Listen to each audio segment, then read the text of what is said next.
I don't want to be strong like man who look pretty. I want to be strong like bitch that fight bears in the forest. Welcome to another episode of Bitch vs. Bear with your host, Amber. Me? And me, Sydney. Woohoo! Co-owners of Shield Maiden Trading Co. This is a show where we bitch, laugh, and chat about all things fitness, wellness, and everything under the sun that relate to women and the LGBTQIA plus communities. Sure is. It is. That's exactly what we do. We've been doing it for a fucking while now. 2 years. It's been like 2 years now. Holy crap. Yeah. Okay. I think we've pretty well established that this is the time of year, right, Amber? Like Okay. twinkling lights, hot cocoa, and body image struggles for many of us. Like, Yes. it's like it goes hand in hand for the holiday season. It does. It really does, which is so upsetting. Yeah, the holidays, I mean, they can bring a lot of joy, right? But also a ton of stress around body image, especially for women and LGBTQ folks. And we're here to unpack that a bit.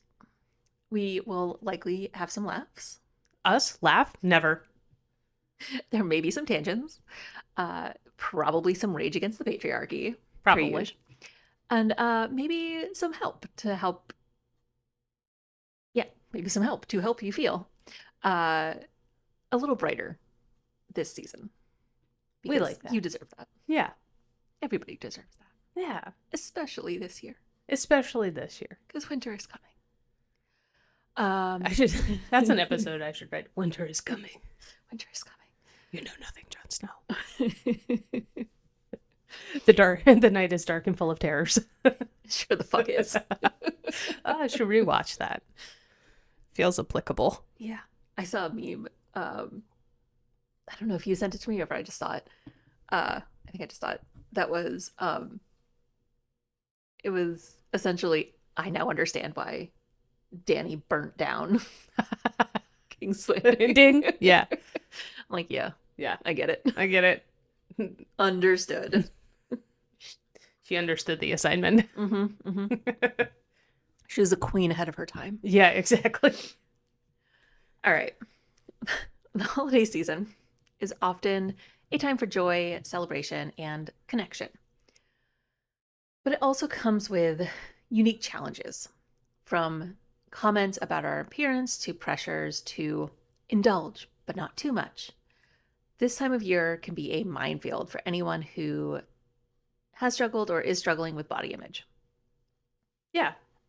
Let's start with why the holidays can be such a tough time for body positivity. Like, we talk a lot about body positivity, and the holidays bring like mixed messages.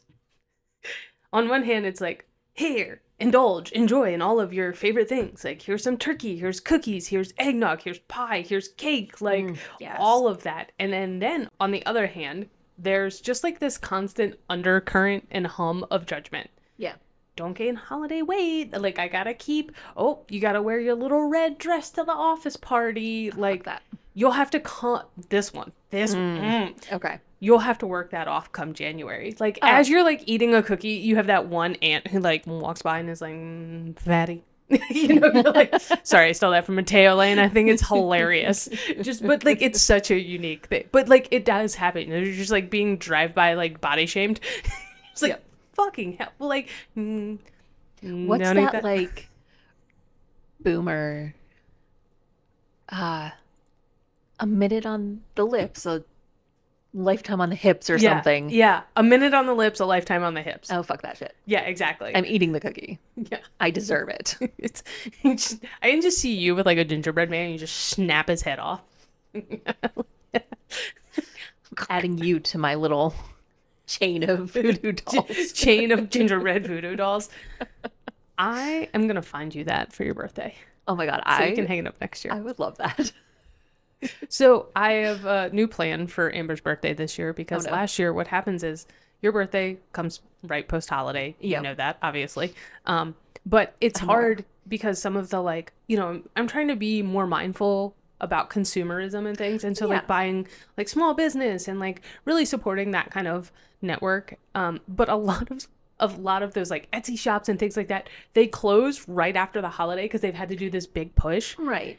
Which, So, like, like, fair. it's fair. So anytime I want to order anything, they're like, "Oh, we're not reopening our like Etsy shop until like January 15th." And I'm like, "Mother crap. I don't but so this year I have ordered all of your birthday presents ahead of because now I know." So, I am stocked Oh my God. on your birthday presents. So, Yeah. It's hard too because of exactly what we're talking about for my birthday, right? Because Yeah. it comes 4 days after the end of the holiday season, right? Yeah. It's January 5th. So we've gone through Christmas and New Year's, and everyone's now like, New Year's resolutions. I'm not drinking. I'm not spending any money. I'm not doing anything. And I'm like, but it's my birthday. Can we do something? anything, please. Anything? Yeah. Yeah. So it's hard. It's hard. That was our probably like second tangent of we're We're 2 minutes in. 7 minutes into this episode. It's fine. They love it. Okay. Getting back on track. Getting back on track. Here we go. For women, it often feels like there's a spotlight on our appearance during this time, especially. I mean, there's always a spotlight there, but like it's especially bright during the holidays because you're seeing family. You're Yeah. seeing people you don't see very often Yeah. who so- maybe haven't seen you in a year. Yeah. That is Yeah. true. And bodies change a little. Or a lot. Little. Family members, make these offhand comments like, you look like you've gained a little weight. Or, are you really going to eat all that?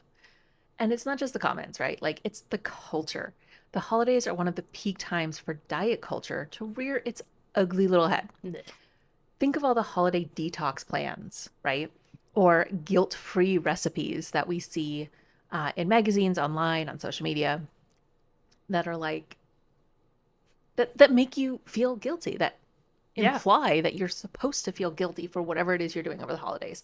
Which, like, maybe some of you should feel guilty, but that's neither here nor there. We're talking specifically about food and how your body looks. Yeah.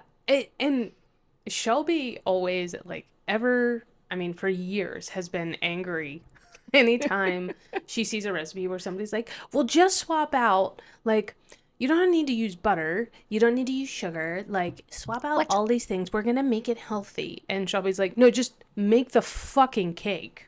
It's a Like, cake. It's a cake. Like, that is part of... It's not it's supposed a to be cake. healthy. It's not supposed to be healthy. Like, eat the thing for what it is. Yeah. Don't try and turn it into something that it's not. If you want healthy, have a fucking salad. Yeah, exactly. Like, Eat a vegetable. and there's nothing saying cake is unhealthy. It's right. It's the quantity. It's so much Yeah. more. Like, cake makes you feel good. Like, we like cake. I mean, if you sit down and eat a cake that's intended for like a dozen people by yourself in one sitting, that's maybe a little bit much. Yeah. Reevaluate. It's like moderation. But like trying Have the to- slice of cake without guilt. Yeah, exactly. And I think for like LGBTQ folks, the challenges can look a little different, but they're just as impactful. Like for some of us, navigating family spaces can just be like really fraught. Yeah. Whether it's comments about our bodies or being misgendered, there's often just like an added layer of scrutiny. Yeah. Go Go back and listen to our conversation about boundaries. Yeah. in the yeah. holidays. It's weird. Like it, Yeah. yeah. No, thank you. It's, Nobody needs that. nobody needs that. No. Life is stressful enough right now. Yeah. Let's just not. So, yeah, like it's just so much. And you add in the overall stress of it just being the holidays and like your schedule is packed. You're trying to wrap up work projects before the end of the year. Like you've got budgets and shit. I don't know. Everybody wants to circle back, and you're like, no, I need this done now. No, like I need you to stop going on vacation and just do your work. Please. Please. Boomer, stop. So like it's easy to see how these body image issues can be amplified during this time because there's already so much stress. Yeah. So, Sydney, how do we start to shift away from these pressures and shit and focus on reframing how we see our bodies during the holidays? Oh, it's a big part of it is changing the narrative. And I think we talk a lot about changing the narrative. Instead of seeing the holidays as a time where we have to perform, which like sometimes the holidays, and I think this really drills down, is like feels very performative. Yeah. And or reframing like that perform and look good. You know, I have to be the hostess with the mostest. I have to be, Yeah. you know, the mom who does it all. I have to be the employee who is still working late nights. Like, you know, the scene from Love Actually, like, like, you know, Yes. that kind of stuff. We should really be focusing on how our bodies feel and what they allow us to experience. And, Yes. you know, across the board, I think that that's really important. But during the holidays, like, okay, hey, your kids want to go look at Christmas lights. Like, Yeah. get bundled up, like go for a walk in that and be like, oh, my body can withstand the cold because I'm well insulated. Yes. Because we're humans and we've evolved that way. Like that's the reason we have fat around our midsections is keep our organs warm. Like Mine are well insulated. yeah, like same. So like thinking and reframing it in that way of like, okay, this is what my body can do for me. Like, Yeah, you know, love that. it makes me feel good. It makes me, you know, I'm able to hang out and play with my kids. I'm able to take my dog on a walk and do those things, which again, across the board, I think that that's an important way to reframe it. But especially during the holidays, like Yeah. I can pick up my tree and decorate it. I can wrap presents, get up off the floor. Like I don't have a gift You can still wrapping do table. that. Yeah. I know. I do like wrapping presents. Like I like the way they look. I enjoy wrapping presents. I like the crisp lines. I don't give presents to anyone anymore, but I like wrapping them. Oh, good. Well, I'll just bring mine over here. You can wrap all mine for me. That'd be great. Yeah. Yeah. Great. Yeah. I feel like you've already talked through. Yeah, next I point. mean, it's really about like doing those things. One of Yeah. the things that I did, like, Yeah. we talked about this a couple weeks ago, and doing like dance parties is like a way to be Yes. warm and move our bodies. So it's something that I've been trying to do more of. I love that. And right now the Wicked soundtrack is out, so it's been really easy because I just dance along to the Wicked soundtrack. I love it. I love it. In my you don't step on kitchen? any books, do you? No, I Okay, would good. never. I I would was never. so bald. Jonathan Bailey, we have to have a conversation. Like I It is love not you okay. so much, and John M. Cho. How do you say his last name? The director. He's great, fantastic. But the fact that you allowed that to happen, No, absolutely not. horrific.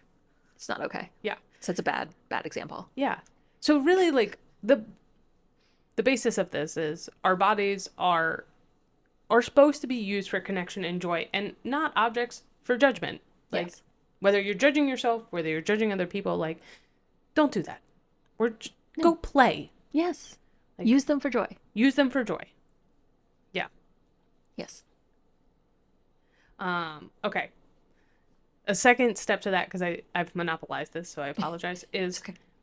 in the reframing is like redefining the indulgence aspect of the holiday season. So like Yes. food is culture Yes, I love that. and memory for so many of us Mm-hmm. and celebration, right? Like there are so many times that you have a food or a meal that just brings back such a positive, joyful memory.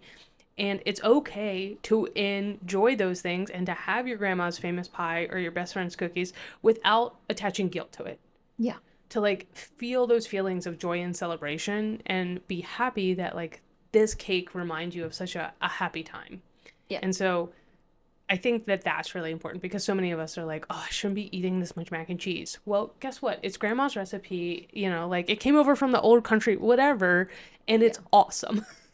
Yeah. Or you just enjoy it. Like I have no guilt and will accept no judgment for having eaten half a pan of mac and cheese by myself at Thanksgiving. That shall be left for me. Yeah. No, I mean, that 'Cause was it was the point. delicious. Yeah, that was the point. Not only that, Yeah. you got, we used you as a taster for a new mac and cheese recipe. It was great. I enjoyed it. So, I had it for 4 meals over 2 days. I had it for 4 meals over 2 days. It's a pretty good ratio. Yeah, it was great. It was great. Yeah. Yeah, you're essentially, it comes down to this. Like, your body doesn't need to earn holiday treats or work them off later. No, that's not how it works. Your body is not a ledger, it is your home. It's not a ledger. I love that. I love that too. It's not a ledger. It is your home. It may be disheveled, it may be dirty, but it is your home. Yeah. It's where you exist, it's where you live, it's doing good things for you. Yeah. It's keeping you alive. It's keeping you alive. Okay. So, funny enough, because if you have not listened to, was it last week's episode or the week before on setting boundaries during the holidays, Amber is our boundary setting guru. So let's get into the nitty gritty of setting boundaries. Okay. What do you do when someone makes a comment about your body or what's on your plate? Throw hands. Throw hands. Smack their plate out of their hand. Put hot sauce all over their food. No, thank you. Okay, maybe don't do that. Okay. I mean, you can if you want to. It's up to you. Live your life. But the first thing that you should do is remember that you don't owe anyone an explanation or a justification for your choices. They're your choices. If you're listening to this, you're probably an adult. Make your own choices. If someone comments on your eating, you can say, look, I'm focusing on enjoying this moment and not tracking my calories. Get the fuck out of my face. Last part is optional. Or if someone makes a comment about your weight, you can respond with, I prefer not to discuss my body. It's the holidays and I want to keep things light and positive. Just Unlike like my weight. ass. Last part is optional. And of course, for our LGBTQ folks, boundary setting might be more proactive, like addressing misgendering or invasive questions. For example, I'd appreciate it if we avoided body talk. It's a sensitive topic for me. So fuck off, Uncle Bob. Okay. Well, You can add your own flair. You can add your own flair. While we're on the topic, let's talk about queer spaces. Yes. They're often, for better or for worse, sanctuaries. But they're not immune to toxic beauty standards. Yeah. Queer culture can sometimes perpetuate its own narrow ideals. Like, Aw. whether it's the lean, muscular, ideal gay male body, or the pressure on femmes to look perfectly put together, those standards can feel just as stifling. And then like you have the masculine lesbians who are, like there's just so many undercurrents of like in the queer space. You've got to have just the right flannel shirt. You have to have and the right chords and like, okay, what what shoes are you wearing? Do your socks match your underwear? Like Sorry, that was a terrible stereotype.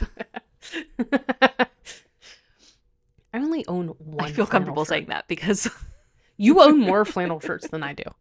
I own like one. I own one. You have like 7. I have one. Don't lie to the listeners. I purged my closet. I have one. Yeah, that's why. No, it's not. No, you currently have one. You had more, but you purged your closet. You have always had more flannels than me.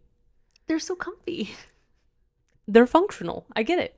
Fashion and function.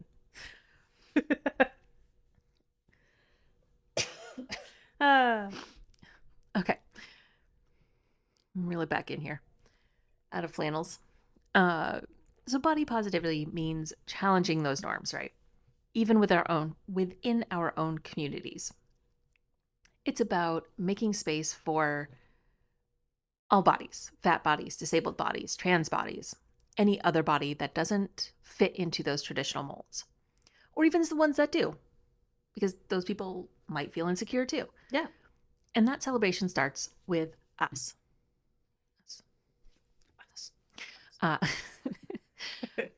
Compliment your friends on things beyond their appearance. Instead of, you look great. Try, these are so cheesy. Your laugh lights up a room. Don't use that because that means they're about to be murdered. Who knew? on my podcast. Oh yeah. My crime podcast. Their eyes Girlies will sparkled understand. and their laughs lit up a room, and then Don't use that one. yeah. That's tempting fate. But maybe instead try you've been a source of joy this year. Unless they haven't. And Unless then, they I don't know, haven't. fake it. Yeah. But anyways, the point is find something beyond their physical presentation to compliment them on. Yeah. There's probably something if you're friends with them. Yeah. Oh, I've seen you've been working really hard this year on your career, or I've seen you've taken really positive steps in, finding joy and peace and Yeah. through meditation, whatever, like they're Yeah. your friends. You don't have to compliment and be like, "Oh, you're looking skinny this year." Like, come on. Try something else. Yeah. That feels so surface level. Right. Because it's just like what's there, and that circling back Ooh, to okay. family and all of that, those people who haven't seen you for a year, the reason they comment on your body is because it's the thing right in front of them, right? It's the same reason Yeah. small talk revolves around the fucking weather, is because there's no deeper connection there. They don't know what you've been doing. They don't know the things you've been working on. They don't know your struggles. It's just like, this is an easy topic of conversation. And apparently they can't be bothered to ask. Yeah, exactly. It's like, no, fuck off, Jill. You haven't talked to me this entire year. You don't get to comment on my body. You don't know anything that I've been through. You don't know that I lost my job at the beginning of the year. Right. And so I didn't have my gym membership. Like, that's the kind of stuff that just pufferfish. Yeah, exactly. Yes. Okay. Whew, I'm going to reel it back in. Spring back. So, more positively, let's get into some actionable tips for staying body positive during the holidays. All right. Okay. So one of my favorites, and we've probably talked a little bit about this on, I think we did a social media episode. Yeah, we did. This summer. Yeah. So one of my favorites is curating your social media feed. Unfollow those accounts that make you feel less than, that have you questioning your body, your worth, what you're doing with your life. Get rid of them. Purge them. They don't serve you. Fill your feed instead with creators that promote inclusivity and self-love and are doing things that are really wonderful and bring you joy. Yeah. Yes. And also, I talk about this a lot, setting intentions. So instead of, I'm going to set a resolution of, I need to lose weight after the holidays, think, I want to move my body in ways that make me happy and feel joyful. Yeah. Like, I want to have dance parties. I want to prioritize rest and connection. Like, I don't want to be scrolling on my phone. I want to lay on the couch and just be in a meditative state. I want to call a friend for an hour and do those things instead. Yes. I love that. And of course, if you do find yourself in that spiral of negative thought, try to put the brakes on and pause and ask yourself, would I speak to a friend this way? The answer is usually, hopefully, no. So extend that same kindness to yourself. Yeah. If you wouldn't say it to your best friend, you shouldn't be saying it to yourself. Yeah. Because if you're not your best friend, we should work on that. How's your best friend? You are. And I'm also my own best friend. Okay. Before we go down that tangent, let's wrap up. All right. Okay. So, I'm going to leave you with this. Your body is not the problem. Society's expectations are. Yes. Absolutely. Exactly. Your body is absolutely worthy of celebration, not just for how it looks, but for everything it allows you to experience. Yes. Yes. I love it. So, dear friends, this holiday season, let's commit to showing ourselves the love and respect that we deserve, whether that means setting boundaries, challenging beauty standards, or simply enjoying a meal without the guilt. It all counts. Let's do it. Yes. We are making that commitment. Yes. You're going to make that commitment too. You will love yourself. Do it. All right. If you enjoyed this episode, as always, make sure to subscribe, rate, leave a review, whatever you want on your favorite podcast platform. Share it with your friends. Share it with Uncle Bob. Maybe he'll learn something. But for now, that's a wrap. So remember, whether you are lifting weights or lifting each other up, let's keep breaking barriers, building strength, and embracing our rainbow of resilience. Until next time, bitches and bears, stay fierce and stay fabulous.